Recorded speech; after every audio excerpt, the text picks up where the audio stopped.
Welcome to the Muskegon Channel. It's Andy O'Reilly, and I am down at the Muskegon Central Fire Station today. Right next to me is Scott Hemmelsbach. I am just meeting Scott for the first time. Holly Alway, you recognize her. She's been on once or twice.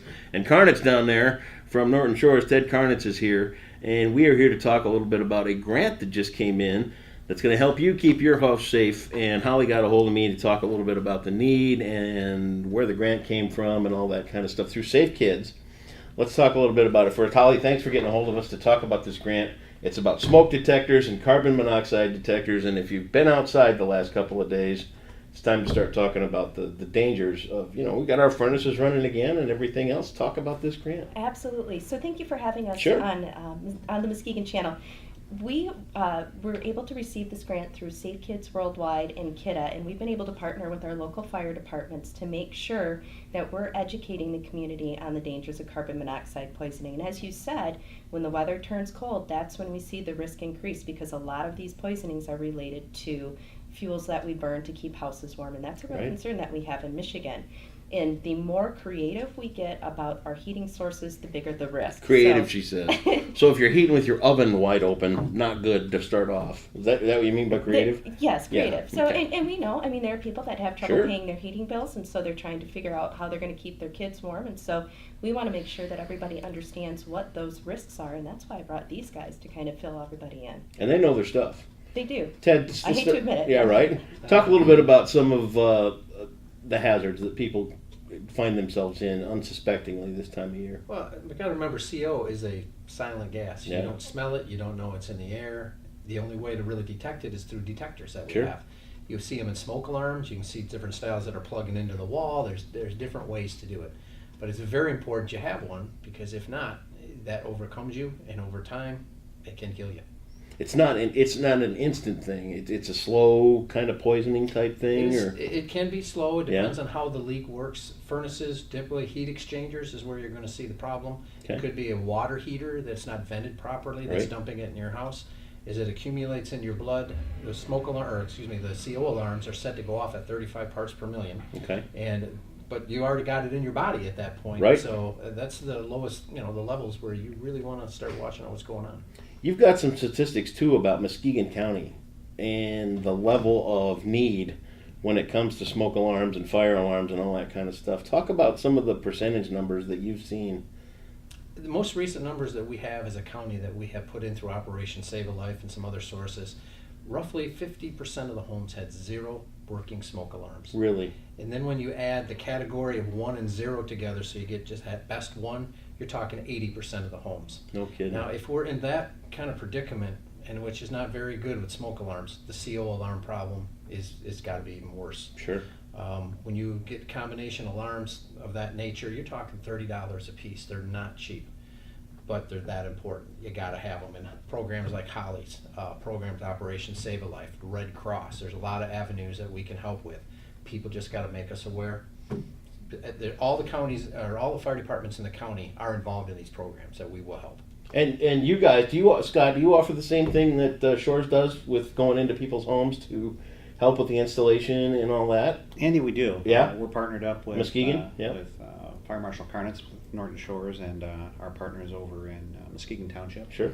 And we are very aggressive when we are able to get someone to come to us with a need. We're happy to get out there, and not only do we do the installation for them, because our crews are trained as to the proper spacing and the locations that they have to be in, but we also do a fire safety audit with them, basically about their house. And we kind of just go through top to bottom. We talk about things like fire extinguishers, escape plans, knowing your way out of the house, and also carbon monoxide detectors. So it's not just as quick as putting the smoke detector in, thanks, have a nice day. We really want to take some quality time with our citizens to ensure that their household is fire safe as best as it can be. And to be honest, it might feel a little weird to some people to have you guys come in and start pointing out, get rid of this pile of stuff over here because it's combustible, get rid of that. But in the long term, you guys are saving yourself some work should the house catch fire. And then you're saving a life too ahead of time,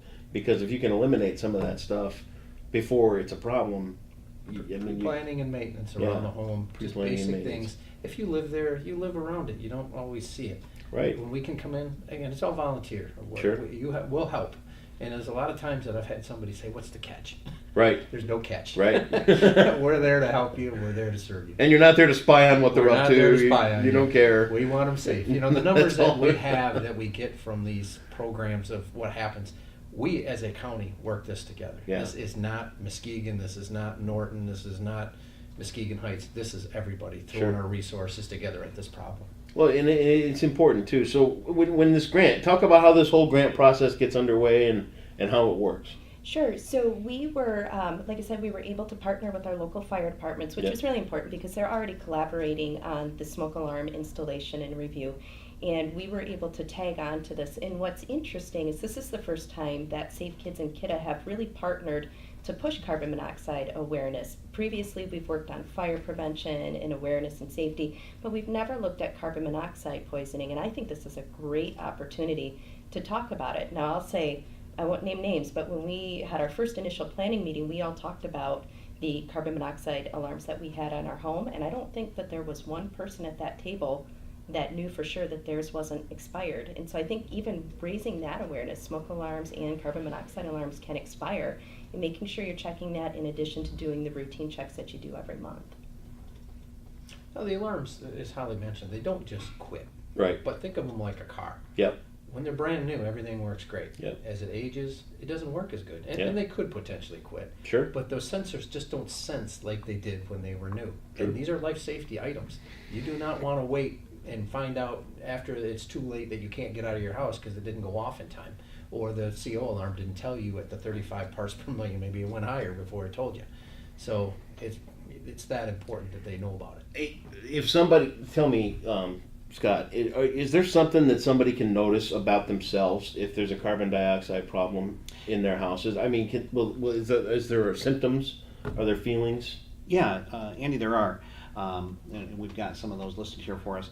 One of the most common symptoms that you would start to experience is headaches. Okay. You can get headaches, you can get nausea, tingling, numbness of the lips, just a sense of feeling awful, discoloration. And over time, because as Fire Marshal Carnitz had said earlier, this is a silent killer. Yeah. Odorless, tasteless. You don't know it's there. Right. And a lot of times it can be too late. Here we have a family of 6 that died this year in the state of Michigan From carbon dioxide poisoning. from carbon monoxide poisoning. This was just south of Flint, and the entire family right there perished due to carbon monoxide poisoning. And one of the things that just kind of that self-audit that we talk about, Sure. we tell people, and we like to get this out there. Think about the things in your house that use a flame. So you could have a stove, gas top stove, Yep. your water heater, maybe naturally fired by natural gas, your furnace, the potential of a dryer. Dryer, yeah. Okay? And so what we'll tell people is you can see those flames, and if you look at those flames and they're a dirty yellow, you're definitely producing carbon monoxide. There's a good tip right And that needs to be addressed. Those flames should be nice and blue. there. Okay. Because the bluer that flame, the more complete the burning process is. Yeah. We'll also have people take a look at the piping coming up from their water heaters and exhausting. It's not uncommon to go into a lot of these residences and see holes Really. in there where that should be venting to the outside of the house. Now it's venting to the inside. Right. So, that's a great question. If you're feeling sick, if you're feeling dizzy, if you're getting headaches, you're nauseated, you're starting to get a reddish cherry color, Yeah. you could very well be experiencing carbon monoxide poisoning. Time to make a call. Absolutely. Speaking of calls, let's get the call to action in here. How do people make the call to get you guys to come out and help? What's the first step? First step would be contacting your local fire department. Okay. Don't call 911 for that. No, No. please don't. But they will be able to connect you with a firefighter who will be able to come out to the home, assess for the need for smoke detectors, Yep. and provide that education for carbon monoxide poisoning. Because what we've done with this grant is partnered our education and awareness materials with the installations that the fire departments are doing. So what's the non-emergency number to Norton? Do you know? My office. Oh man, I thought I'd get him on the spot there. I thought we'd catch you on one there, Ted. What do you got? Line 799-6809. 799-6809. How about you? Well, and Andy, obviously, if you think that you're experiencing any of those symptoms, do definitely call Right, 911 first. Let's get the. Yeah, this is the preventative side. Right, always. right. If you got an emergency, Yeah, let's get the help let's out get there. the right one out there. The fire marshal's office for the city of Muskegon is, of course, area code 231-724-6793. Bonus points for him. Threw in the Now, area code. Andy, on all of the forms that we're sharing, again, Yeah. this is a collaborative effort. Sure. Every fire department we have listed on the top of the form. So Good. if you don't live in one of our two areas, we can still get you the phone number to your local fire department. Awesome. And one way, shape, or form, we'll get some help to you. And there is no cost to the homeowner to have you guys As come in and long take as care we of have the this. supplies, if Holly can, help us that way, the smoke alarms are based on grants that we Sure. get. Is the more community help we get to purchase more, we've had great partners locally. We'll share them wherever they land. Perfect And I want to stuff. give a shout out to North Muskegon's Chief Steve Legue. Yeah? Through one of the programs that Holly works through at Mercy, got a $2,000 grant Nice. that he shared with the entire county That's the way it works. back into the pool so that we help everybody. We're all in it together. Great stuff. Give these guys a call if you need to make sure your house is safe from carbon monoxide or fire. They are going to take good care of you. Holly, always good to see you. Thank you. Ted, great to meet you. Nice seeing you. Scott, always a pleasure. Thank you very much. Andy, thanks for coming out. Make sure you keep your family safe this season. Stay warm, stay safe, and give these guys a call if you need help with a fire smoke detector or carbon monoxide detector. All the details will be right here on the Muskegon channel.